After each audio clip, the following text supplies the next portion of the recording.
बरेचदा जर मित्र असेल तर मी सांगू पाहते की बाबा थोडं मजा मस्ती कमी कर, थोडं सिन्सिअरली काम करूया किंवा कामाकडे लक्ष देऊया. आणि जर माझ्या अत्यारीत ते येत नसेल सांगणं किंवा मला योग्य वाटत नसेल तर मला असं वाटतं आपलं काम आपण चोख करावं. समोरच्याला सरळ कळतं की बाबा ही फुल फोकस्ड आहे, आपल्याला थोडं तरी व्हायला पाहिजे. नंतर मी असाही विचार केला की रिलीज होत आहेत हेच खूप आहे. बऱ्याच गोष्टी रिलीजच होत नाहीत, त्या अशा शूट करून पडलेल्या असतात. ग्रो होणं मला असं वाटतं सगळ्यात मोठा सक्सेस तो आहे की आपण ग्रो होत राहणं. मला ते म्हणतात ना सफर खूबसूरत है मंजिल से भी, माझा तो झोन आहे. रणबीरच्या फिल्म मधली लाईन इसको बोलतात लॉयल्टी. मिरची मराठीच्या यूट्यूब चॅनलवर तुम्हा सगळ्यांचं खूप खूप स्वागत. मी आहे आरजे ज्ञानेश्वरी आणि आज माझ्यासोबत आहे एक अशी अभिनेत्री जिला प्रत्येक रोलमध्ये जेव्हा आपण बघतो आपल्याला ती भावते, आपल्याला ती आवडते. आणि सगळ्यात महत्त्वाचं म्हणजे मी जितके तिचे इंटरव्ह्यूज बघितलेत, all the meeting of for the first time, मला ती माणूस म्हणून फार आवडते आणि मला माझ्यात आणि तिच्यात खूप सिमिलॅरिटीज वाटतात. Thank you. So it's a treat. Rutuja Bagwe, welcome to Mirchi. अरे मला भारी वाटते कारण माझी अत्यंत आवडते आरजे आहेस तू आणि तुझ्याबरोबर मला आज गप्पा मारायच्या आहेत. कमाल. यु नो, जेव्हा मी विचार करत होते की ऋतुजाशी काय काय बोलायचं, एकतर फॉर रेफरन्स ऋतुजाच्या 2 फिल्म झालेल्या आहेत नुकत्याच. एक म्हणजे लंडन मिसळ आणि I am sure by the time this interview goes Songya सुद्धा रिलीज झालेली असणार आहे.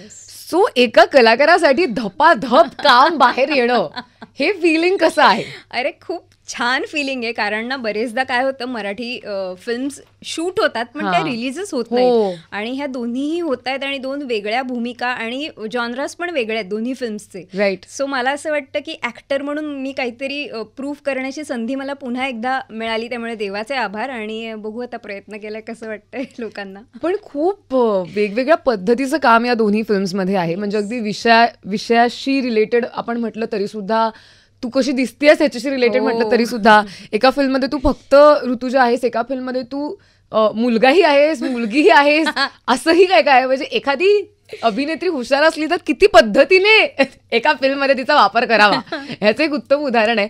पण टेल मी वन थिंग की जेव्हा लंडन मिसळचं तू काहीतरी शेअर केलेलंस इंस्टाग्रामवरती आणि यू मेन्शन्ड की इट फील्स अमेझिंग की सो कॉल्ड लीड आपण फायनली झालेलो आहोत.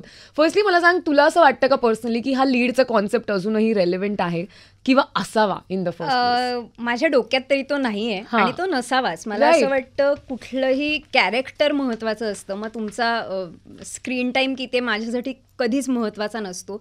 पण कधी कधी काही जणांनी जर जाणीव करून दिली की तुम्ही होऊ शकत नाही, मग आपल्याला असं होतं ना की नाही, मग आता आपल्याला प्रूव्ह करण्याची गरज आहे किंवा आपल्यालाच असं सेल्फ डाऊट निर्माण होतो की अरे आपण करू शकतो की नाही करू शकतो. मग त्याचं उत्तर म्हणून मग आपण शोधण्याचा प्रयत्न करतो आणि मग त्या शोधातनं काहीतरी सापडतं आणि आपण प्रेझेंट करतो. सो तर ते तसं काहीचं होतं.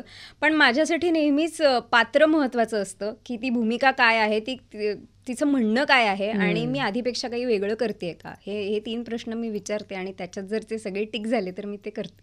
दिस is such a nice way actually ना, ॲज अ प्रोसेस. कोणतंही नवीन काम एक्सेप्ट करताना I feel not just as an actor, कोणीही जितके लोक हा व्हिडिओ बघतायत ते हे 3 प्रश्न स्वतःला विचारूच शकतात इन अ वे. आणि this will apply to across fields, म्हणजे हे कुठेही अप्लाय होऊ शकतं. यु नो, जेव्हा मी तुझे ह्याच्या आधीचे इंटरव्ह्यूज, म्हणजे जेव्हा मी आरजे नव्हते सुद्धा तेव्हा पण मी जेव्हा काही बघायचे किंवा झाल्यानंतर सुद्धा बघायचे, एक गोष्ट मला खूप डेफिनेटली तुझ्याबद्दल वाटते की तू प्रचंड सिन्सिअर आहेस. आणि इट इज नॉट, म्हणजे आपण तर पहिल्यांदा पर्सनली भेटतोय right, so it's not like someone has told me this, पण इट जस्ट कम्स अक्रॉस यार. ती सिन्सिअरिटी दिसते, ती सिन्सिअरिटी तुझ्या बोलण्यातून जाणवते. मला विचारायचं, what does it take to be sincere in today's times?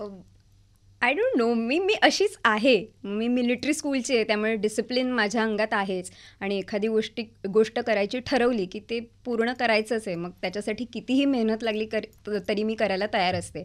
मग फॉर दॅट मॅटर अनन्या नाटक म्हणा, त्याच्यासाठी फिजिकल स्ट्रेंथची प्रचंड गरज लागणार होती कारण 300 प्रयोग मला ते लाईव्ह करायचं होतं न चुकता. त्यामुळे मी मेंटली प्रिपेअर्ड होतेच, पण फिजिकली मला स्वतःला ट्रेन करायचं होतं. सो मला असं वाटतं मिलिटरी स्कूलचं जे डिसिप्लिन आहे ते कुठेतरी माझ्या अंगात आहे आणि ते मला ह्याच्यात कामी येतं. हाऊ लवली यार.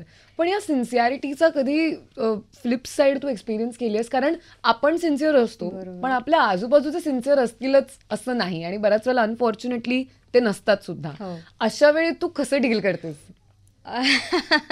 बरेचदा जर मित्र असेल तर मी सांगू पाहते की बाबा थोडं मजा मस्ती कमी कर, थोडं सिन्सिअरली काम करूया किंवा कामाकडे लक्ष देऊया. आणि जर माझ्या अत्यारीत ते येत नसेल सांगणं किंवा मला योग्य वाटत नसेल तर मला असं वाटतं आपलं काम आपण चोख करावं. समोरच्याला सरळ कळतं की बाबा ही फुल फोकस्ड आहे, आपल्याला थोडं तरी व्हायला पाहिजे. Right. This is such a nice takeaway actually, कारण देर आर सो मेनी असे इन्स्टन्सेस जे आपल्या आयुष्यात येतात आणि जेव्हा हा प्रश्न आपल्याला पडतो. मला सांग की जसं तुझी ही एक प्रोसेस होती काम सिलेक्ट करतानाची, की हे 3 प्रश्न तू स्वतःला विचारतेस, तसंच सिमिलरली एक कलाकार म्हणून स्वतःला सतत डेव्हलप करताना, एस्पेशली तो पिरियड जेव्हा आपल्याकडे काम नाहीये, इन द सेन्स काम नाहीये, इन द सेन्स ऍक्टिव्हली आता लगेच काही प्रोजेक्ट नाहीये, बरोबर, 15 दिवस आहेत आणि त्याच्यानंतर आपलं 3रं शूट आहे, बरोबर. त्या 15 दिवसांमध्ये तुम्ही सगळेजण काय करता एक्झॅक्टली? What happens? की कारण प्रॅक्टिस ॲट दी एंड आहे, जेव्हा तुम्ही तिथे परफॉर्म करत नाही आहात तेव्हा तुम्ही कशी प्रॅक्टिस करता? मला नेहमी हे सांगावंसं वाटतं की सिंगर्स रोज रियाज करतात. ॲक्टर म्हणून आपण कुठे रियाज करतो? आपल्यालाही रोज रियाज करायला हवा.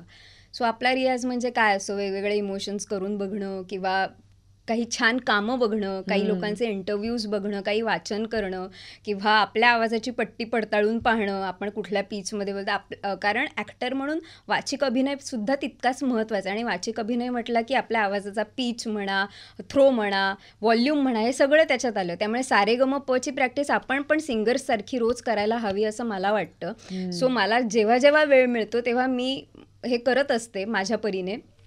पण मला असं वाटतं आणखीन सिन्सिअरली मी सुद्धा करायला हवा हा रियाज जो असतो. कारण रियाजातनंच माणूस तयार होतो, त्याची ग्रोथ होते, तो आणखीन पक्का. आणि मला असं वाटतं ना, मुरलेलं असतं ना, लोणचं मुरलेलं भारी लागतं टेस्टला.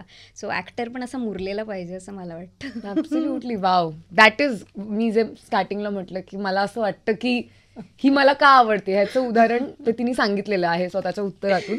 पण मला एक गोष्ट सांग की जरी तू आता फिल्म्स करतेस, सिरियल्स ऑफकोर्स तू केल्या आहेस, तर सगळ्यांना इतक्या आवडल्यात, तरी नाटकाशी एक वेगळं कनेक्शन आहे. मी नाटकवाली आहे, नाटक प्रेम आहे. नाटक प्रेम आहे.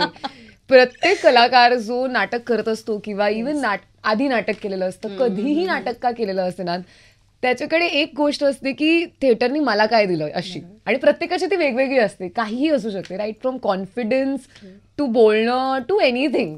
तुझ्यासाठी नाटकाने तुला काय दिलं? सगळंच. आईच्या कुशीत जितकं सेफ वाटतं तितकं मला रंगभूमीवर काम करताना वाटतं. किंवा मंदिरात गेल्यावर जितकं पवित्र आणि ते एक असं पीसफुल फिलिंग येतं ना, मला त्या वास्तूत येतं. तर मला असं वाटतं त्या वास्तूत काहीतरी गंमत आहे आणि तिथे काम करताना मला नेहमीच पीसफुल वाटतं. प्रयोगानंतर जो पडदा पडतो आणि किंवा प्रेक्षकांचा आवाज येतो, टाळ्यांचा, शिट्ट्यांचा, अनन्याला तर म्हणजे स्टँडिंग ओवेशन्स मिळायच्या, तेव्हा मला मी थरथरायचे. मला असं वाटतं हे हे हे हे हवं आहे आपल्याला, ह्यासाठी आपण हे सगळं करतो आहे. सो मला असं वाटतं की लाईव्ह एक्सपिरियन्स जो प्रेक्षकांचा मिळतो तो सगळ्यात जास्त ॲक्टरसाठी काय म्हणतात ऊर्जा देणारा असतो. राईट. आणि इट्स ब्युटिफुल. अनन्या हे नाटक मी बघितलेलं आहे आणि मला पण ते प्रचंड आवडलं होतं. थँक्यू. आणि इट इज अ डिफरंट मला वाटतं एक्सपिरियन्स तुला ते सगळं करताना लाईव्ह बघणं. म्हणजे ऑफकोर्स जेव्हा नंतर फिल्म आली आणि त्यात सुद्धा अनेक ज्यांनी फर्स्ट टाइम फक्त फिल्मच बघितली त्यांच्यासाठी इट वॉज लाईक की कसं ही करत असेल वगैरे वगैरे. पण जेव्हा पर्सनली स्टेजवरती मी तुला ते करताना बघितलं, एक कलाकार म्हणून हे, एक ऑडियन्स म्हणून सॉरी, आपल्याला हे जे कुतूहल होतं ना की हे एक सेकंड, हे काय काय केलं असेल हिने, कसं करते ही. मग आणि पूर्ण थ्रू द प्रोसेस नाटक बघता बघता आपण हे सतत बघत असतो आणि विचार करत असतो की एक मिनिट, मी आत्ता इथून गेली, मग मी तिथून आणि मग मी मध्ये हिने काहीतरी केलं. It was a beautiful experience. आणि ती गोष्ट सुंदर आहे आणि मला असं वाटतं ते तुझ्यासाठी बनलेलं नाटक आहे. थँक्यू. आणि you are Ananya. Thank you. Right, for sure about that. मला सांग, जेव्हा इतकं प्रेक्षकांचं प्रेम एखाद्या नाटकानंतर, खास करून जे प्रेक्षक भरभरून मागे बोलायला येतात आणि वेगवेगळ्या इमोशन्समध्ये असतात, कोणाला काय हिट होईल सांगता येत नाही. दी अदर डे प्राजक्त दादा आलेला स्टुडिओमध्ये आणि तो देवबाभळीचे एक एक असे किस्से सांगत होता की आय वॉज लाईक, हे नाटक बघून हे इमोशन ट्रिगर होऊ शकतं, हेच माझ्यासाठी खूप नवीन होतं. अनन्याचं बघायला गेलीस तर आय एम शुअर तुला सुद्धा असे अनेक अनुभव असतील. खूप. तू हे डायजेस्ट कसं करायचीस ॲज अन ॲक्टर? अगं मला ना कधी कधी तरी इतकं छोटं फील व्हायचं, कारण बरेचसे दिव्यांग प्रेक्षक यायचे आणि ते म्हणायचे मी त्यांना इन्स्पिरेशन दिलं. मला असं होतं की तुम्ही ते जगताय आणि तुम्ही इतक्या कॉन्फिडेंटली वावरताय, बोलताय आणि मी तुम्हाला इन्स्पिरेशन दिलं, तुम्ही कमाल आहात आणि तुम्ही मला असं म्हणताय. सो मला ते खूप भरून यायचं. आणि एका प्रयोगाला एक मुलगी आली होती, तिचा एक हात नव्हता आणि तिची आई ढसा रडत होती प्रयोग झाल्यानंतर. मला मिठ्या मारत होती, पप्प्या देत होती आणि म्हणत होती, तू काय काम केलं. ती मुलगी ती तटस्थ होती, तिला आवडलं होतं नाटक. ती मला खूप आवडलं तुझं नाटक. ती ओव्हर एक्सप्रेस होत नव्हती, ती रडत नव्हती, ती आनंदी नव्हती, ती तटस्थ होती. आणि ती फक्त म्हणाली, तू खूप कमाल काम केलंस आणि आम्ही जे फील करतोय ते तू नाटक करताना फील करतेस आणि ते खूप कठीण आहे, सगळं नीट असून ते नाही असं दाखवणं. आणि तिच्या डोळ्यात जो कॉन्फिडन्स होता, मला त्या दिवशी खरं तर अनन्याचे डोळे सापडले. म्हटलं हे आहेत अनन्याचे डोळे. हाऊ लव्हली इज दॅट यार. आपण अनन्याबद्दल बोललो, तुझ्या इतर कामांबद्दल बोललो आणि आताच्या फिल्म्सबद्दल बोललो. रिसेंटली तू नवीन घर घेतलंस आणि त्याचे खूप व्हिडिओज मी बघितले आणि it was a very heart warming thing to watch. कारण मला वाटतं या शहरामध्ये स्वतःचं घर घेणं ही खूप मोठी गोष्ट आहे. म्हणजे जितकी आपण ती अंडरलाईन करू तितकं कमी आहे खरं तर. मी हे नाही म्हणणार की घर घेतलं तुला कसं वाटलं, because I am sure of course छान वाटलं, दुसरं काही इमोशन नसू शकतं. पण ऋतुजा म्हणून तुझ्यातलं काय चेंज झालं? Was there confidence, was there self worth, what was it?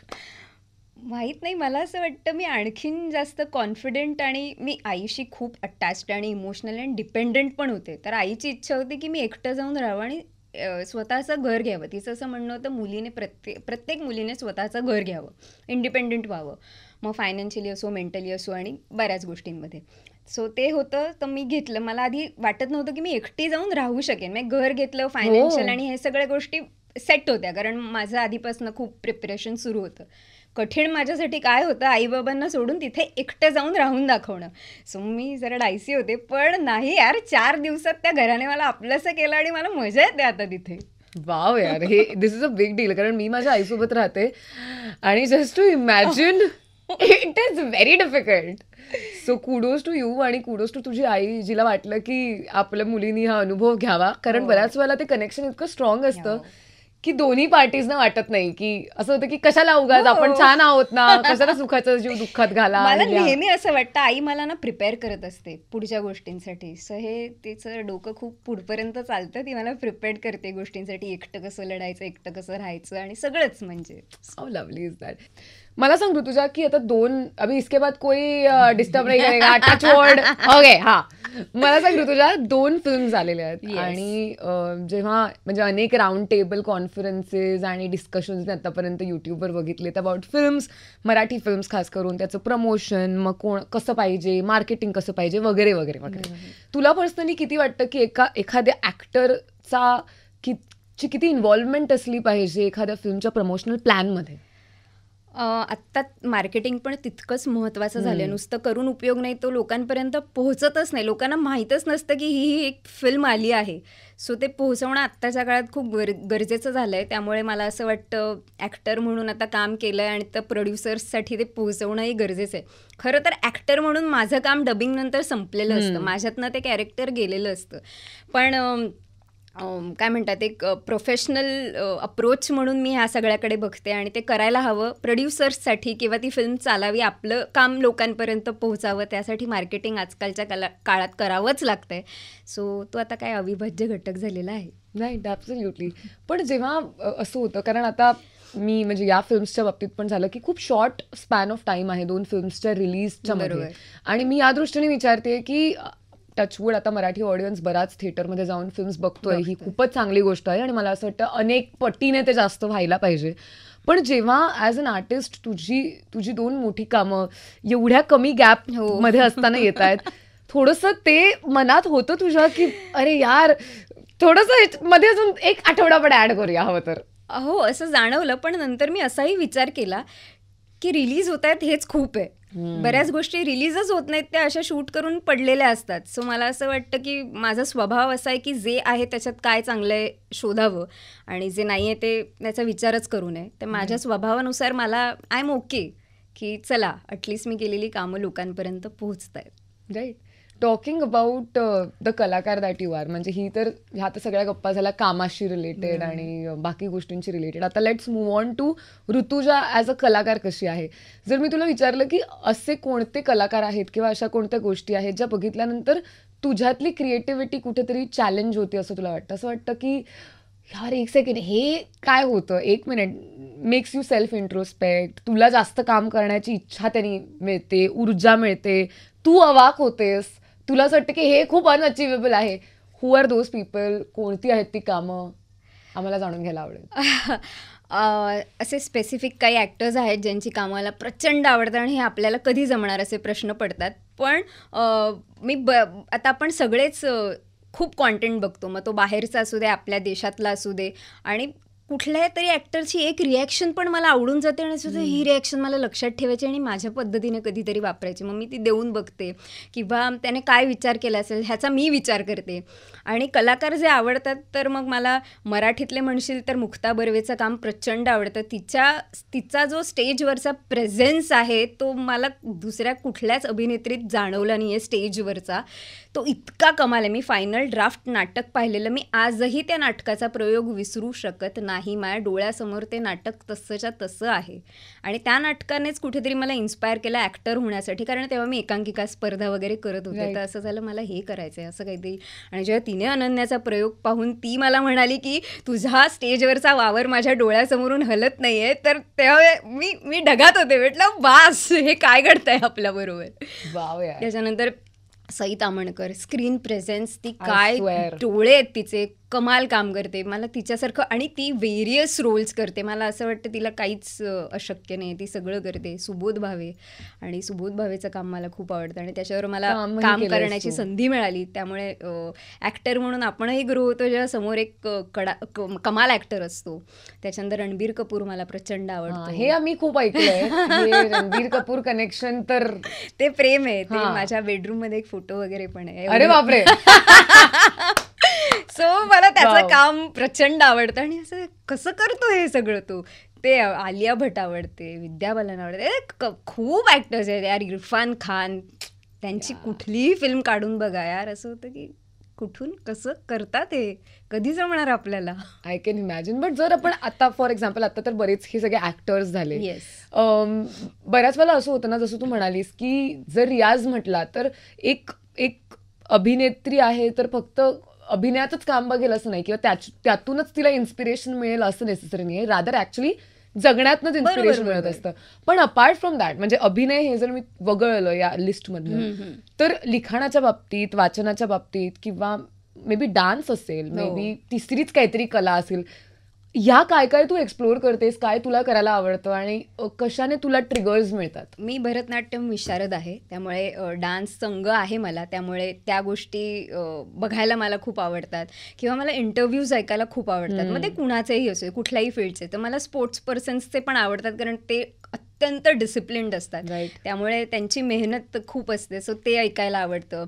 मला सोशल वर्कर्सचे इंटरव्ह्यूज ऐकायला खूप आवडतं, कारण मला त्यातनं असं ग्राउंडेड फील राहिल्यासारखं वाटतं की यार ती खरी माणसं आहेत, ते माणूस म्हणून जगतायत. आपण फक्त आपल्यासाठी जगतो, ते इतरांसाठी जगतायत. सो मला असं वाटतं तिथे माझा कल थोडा आहेच. आणि सोशल वर्क वगैरे आय होप मला त्यात काहीतरी करता येईल पुढे आयुष्यात.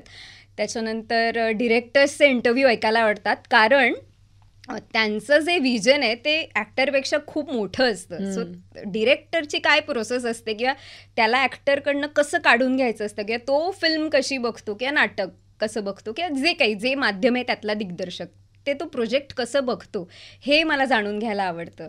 सो त्या पद्धतीचे मी इंटरव्ह्यूज खूप ऐकते, मला खूप आवडतं तसं नॉलेज घ्यायला. मी म्हटलेलं ना, ही सिमिलॅरिटी इस्किली आहे. मला पण प्रचंड आवडतं इंटरव्ह्यूज बघायला. म्हणजे जर मायनस केलं in the profession that I am in, तरी सुद्धा मला असं वाटतं की जसं लोक फिल्म बघण्यासाठी खूप एक्सायटेड असतात, तसं कधी कधी मी काही लोकांचे इंटरव्ह्यूज बघण्यासाठी खूप एक्सायटेड असते की हा एपिसोड आता येणार आहे आणि मला बाकी काही नाही करायचं, 1 तास मी फक्त हे बघणार आहे. आणि इट्स सो ट्रू. त्याच्यामध्ये किती गोष्टी आपल्याला शिकता येतात, इट इज काउंटलेस. तसं मला रायटर्सच्या बाबतीत फॅसिनेशनच आहे. मला ते अजून आता मला लिहिता येत नाही, त्यामुळे मला हे सुचलं कसं असेल, किंवा गाणं गाणारा रियाज करून गाऊ शकतो, पण कंपोजरला हे सुचलं कसं आहे, ते जन्म देतात यार, आउट ऑफ नोवेअर येते. ते जन्म देतात कशाला तरी. तर ते मला खूप भारी वाटतं, म्हणजे ते दैवी वाटतात मला, लेखक आणि कंपोजर्स. How lovely. मला सांग की जसं मी मगाशी सिन्सिअरिटीबद्दल बोलले, किंवा तू डिसिप्लिनबद्दल बोललीस, हे असं क्षेत्र आहे जिकडे लोक म्हणतात की अरे यू शुड बी फ्लेक्झिबल आणि ना कारण ना द टाइम काही ठरलेलं असतं, स्केड्युल्स चेंज होत असतात, कोण लोकांचे रोल्स चेंज होतात, स्क्रिप्ट चेंज होते, anything and everything can change. तू जर इतकी डिसिप्लिन्ड व्यक्ती आहेस, तू एवढ्या काय म्हणतात असं फ्लेक्झिबल फील्डमध्ये तू how do you manage yourself? मी काहीही झालं तरी रोज 20 मिनिट्स मेडिटेशन करते, नामस्मरण करते आणि ह्या सगळ्या गोष्टी मला ऊर्जा देतात किंवा एक सेन मूडवर ठेवतात. आणि मी जेव्हा काम करत नसते तेव्हा मी शांत असते, मी चिल झोनमध्ये असते. एकतर मी ओव्हर थिंकिंग करतच नाही, तो माझा स्वभाव नाही. त्यामुळे ब्लेसिंग हो. ठीक आहे. करतच नाही, दॅट्स देवाने तुझ्यावर आशीर्वाद तुला दिलेला आहे. आणि करत असेल तर मला असं होतं पास ना कशाला, दुसरं काहीतरी काय, कोणाचा तरी इंटरव्ह्यू ऐकूया, काहीतरी ज्ञान ग्रहण करूया त्यापेक्षा. सो मी कितीही हेक्टिक स्केड्यूलमध्ये असले तरी माझा वेळ मी माझा शोधून काढते आणि मी माझ्या झोनमध्ये असते किंवा चिल्ड आउट असते. सो मला असं स्ट्रेस असं काही जाणवत नाही. आणि या झोपेच्या वेळा वगैरे ते आता काही सगळं बिघडले, म्हणजे रात्रीचे 2 ही नॉर्मल वेळ झालेली आहे, ते फारच चुकीचं आहे. पण ते कितीही ठरवलं तरी शूटच संपतं उशिरा, त्यामुळे देयर इज नो ऑप्शन. पण मग मला असं वाटतं की मग बाकीच्या गोष्टींमधनं आपण वेळ काढून टाका, म्हणजे जास्त आउटिंग्स करत नाही मी, किंवा जास्त इतर गोष्टी मी टाळते जेव्हा शूट्स असतात तेव्हा, किंवा जेव्हा फ्री टाईम मिळतो तेव्हा मग मी छान झोप काढून घेते किंवा माझ्यात बसते शांत. सो मला असं वाटतं की आपला वेळ आपल्याला मिळाला की एक वेगळी एनर्जी मिळते मग सगळ्यांबरोबर डील करायची. ट्रू. मला सांग ऋतुजा, की इतकं वेगवेगळ्या पद्धतीचं काम तू करतेस आणि आय एम शुअर की भविष्यात सुद्धा खूप वेगळ्या पद्धतीचं काम तुझ्याकडे येईल, नॉट जस्ट मराठीत, इतर भाषांमध्ये वेगळ्या धाटणीचे रोल्स तू करशील आणि आम्हाला सगळ्यांना इन्स्पायर करशील, अवाक करशील. पण तरीसुद्धा थ्रू दिस एंटायर जर्नी जी तुझी असणार आहे, जी तुझी आत्तापर्यंत झालेली आहे, ॲज अन आर्टिस्ट अशा कोणत्या व्हॅल्यूज आहेत ऋतुजा ज्यांच्यासोबत तू बार्गेन नाही करू शकत, की ज्या कोर आहेत तुझ्या, की ये नाही चेंज होऊ शकत आहे? मी कधीच पाट्या नाही टाकणार. कितीही म्हातारी झाली तरी मी खूप असं पहिलं काम असल्यासारखं इंथू होऊन 100% काम करणार. आणि आधी केलेलं नाही असंच काहीतरी करण्याचा प्रयत्न करेन. आणि जे माझा स्वभाव आहे, डिसिप्लिन आणि ऑनेस्टी. नो चीटिंग काम करताना. राईट म्हणजे मला नेहमी असं वाटतं की देवळात कसं आपण खूप असं निस्वार्थीपणे काहीतरी माथा टेकतो, तसं मी कामाच्या ठिकाणी असते. मला असं ते ब्लेसिंग वाटतं की यार काहीतरी आहे आपल्याकडे करायला, ते आपण असं छान पवित्र मनाने असं छान करूया, कामाशी प्रतारणा नको. So important this is actually. आणि आय फील की ह्या क्षेत्रामध्ये it does not really end after तुमचं काम. There is so much of fame, there is so much of popularity, इतक्या नजरा तुमच्यावरती असतात, इतक्या लोकांना तुमच्याकडनं एक मेसेज हवा असतो आणि त्यांचा दिवस भारी जातो, फॅन्स असतात. सो अमिडस्ट ऑल दिस तुला हे सतत वाटत राहणं की तुला तुझ्या कामासोबत ऑनेस्ट राहायचं आहे, इट जस्ट शोज की तू किती अमेझिंग माणूस आहेस. मला वाटतं की that is a very nice thing. खूप लोकांशी मी आत्तापर्यंत बोलली आणि त्याच्यात एक कॉमन फॅक्टर मला बऱ्याच वेळेला जाणवतो इज की they are never satisfied with their own work. त्यांना सतत वाटत असतं की हे मी केलं, हे बरंच होतं, पण जरा इथे मी असं केलं आणि तिथे तसं झालं वगैरे वगैरे. तर तुझं काय सीन आहे या बाबतीत? हे जे ऍक्टर आहेत ना, ज्यांना असं वाटतं ते खरे ऍक्टर्स आहेत. ज्यांचं चुकांचं मीटर चालू असतं की मला तर काहीच नाही आवडत माझं, मी स्वतः अरे हे रिॲक्शन असं का दिलं, अरे हे असं दिलं असतं तर, किंवा जे काही आहे. ग्रो होणं, मला असं वाटतं सगळ्यात मोठा सक्सेस तो आहे की आपण ग्रो होत राहणं. मला ते म्हणतात ना, सफर खूबसूरत है मंजिल से भी, रणबीरच्या फिल्म मधली लाईन. इसको बोलतात लॉयल्टी. Yes, sorry. सो तेच आहे, मी प्रोसेस एन्जॉय करते. जर केकचं बेकिंगच छान नाही झालं तर काय टेस्टलेस लागणार आहे केक. वाह, क्या उदाहरण और क्या रणबीर असं झालेलं आहे माझं. पण नाही, इट इज ॲब्सोल्युटली ट्रू. पण मला सांग की आता फिल्म्स आहेत आणि तू म्हणालीस तसं सो कॉल्ड लीड म्हणून एक झोन मिळाला. ॲक्च्युली आमच्यासाठी you are always the lead in whatever you are doing. ठीक आहे, मला असं वाटतं लीड ही ती व्यक्ती असते जिचं काम बघून आपल्याला त्या व्यक्तीच्या कामाने ते प्रोजेक्ट लक्षात राहतं. आणि तुझ्या केसमध्ये तुझ्या सिरियल्स असतील किंवा तुझं नाटक असेल, आम्हाला असं ऑलवेज वाटत आलंय. So for all those people ज्यांचे लीडचे डेफिनेशन्स वेगळे आहेत, म्हणजे बघा म्हणजे काय आता ऑडियन्सला वेगळं वाटतंय, तुमचा वेगळा झोन आहे, एवढंच मला माझं एक ठरलेलं आहे. मला माहित नाही की मला बघायला किती लोक येतील मी आहे म्हणून, पण आलेला माणूस निराश न होता जाईल याची जबाबदारी मी नक्की घेते. क्या बात आहे, क्या बात आहे. ऋतुजा, पण मला सांग की तुझ्यामध्ये प्रचंड पॅशन मला फील होते, आणि जे तू म्हणतेस की तू तुझ्या कामासोबत प्रतारणा करणार नाहीस किंवा तू ऑनेस्ट आहेस, it can only come when it is from a space of passion. ते नुसतं जेव्हा तुम्ही कामाकडे काम म्हणून बघताय, एक टिक मार्क म्हणून बघताय, तर ते नॅचरली नाही आहेत. हे जे पॅशन आहे ह्याच्याबद्दल मला सांग यार. हे तुला कधी कळलं की यू आर एक्स्ट्रीमली पॅशनेट? म्हणजे एक असतं की आपल्याला कळत असतं की आपल्याला ही गोष्ट करताना मजा येते, बरोबर, ते एक पॉईंट पर्यंत आहे. पण त्या पॉईंटच्या पलीकडे जाऊन जेव्हा तुम्ही एका श्रद्धेने त्याच्याकडे बघायला लागता आणि there is this moment of realisation, जेव्हा तुम्ही मग स्वतःला सिरियसली घ्यायला लागता, when did that happen for you? हे बघ, जेव्हा एकांकिका स्पर्धा करत होते ना, तेव्हा मला अरे जिंकायचंय, मला पहिलं यायचंय, मला ऍक्ट्रेसचं प्राईज हवंय, असा झोन होता. सो ते वेगळं पॅशन होतं. हळूहळू मॅच्युरिटी वाढली, मग काय होतं, मला ओळख हवी आहे, माझ्या नावाला ओळख हवी आहे, मला काहीतरी करून दाखवायचं, मला सिद्ध करायचं, हा झोन होता. एक पॉईंट असा आला आयुष्यात, अनन्याचे प्रयोग करत असताना, जेव्हा सगळं मिळत होतं, क्रिटिकली अक्लेम्ड होतं ते, समीक्षणं उत्तम येत होती, ऑडियन्स प्रेम करत होतं, खूप अवॉर्ड्स मिळत होते, पण एक चांगला प्रयोग केल्यानंतर जी शांतता आणि पीसफुल झोप लागत होती, तेव्हा असं झालं की भाई ये चाहिए, हे सगळ्यात महत्त्वाचं आहे. हे सगळे काय म्हणतात येणाऱ्या गोष्टी आहेत त्या प्रोडक्ट बरोबरच्या. मला असं वाटतं प्रोसेस आणि काम करताना ना आपल्याला कळतं की आज हे मी खूप 100% खरं केलं आहे. So true. सो ते हवं आहे मला माझ्याशी खरं राहायचं आहे. दिस इज सो इम्पॉर्टंट. आणि थँक्यू सो मच की तुझ्या माध्यमातनं इतकी लोक हा थॉट ऐकणार आहेत, बघणार आहेत, आणि मे बी कोणाला तरी सिमिलर काहीतरी वाटेल किंवा मे बी कोणाला तरी रिअलाईज होईल की ते जे काम करतात त्यात त्यांना पॅशन वाटतंय. भविष्यात आता अजून काय काय आहे? पहिली गोष्ट, काय काय तुला करायचं आहे? कारण आता आपण साधारण वर्षाच्या शेवटी आहोत, तर लोक म्हणतात की नेक्स्ट इयर के लिए मॅनिफेस्ट कर लो. तसं मला विचारायचंय की जे काही तुला करायचंय, let's do it right now.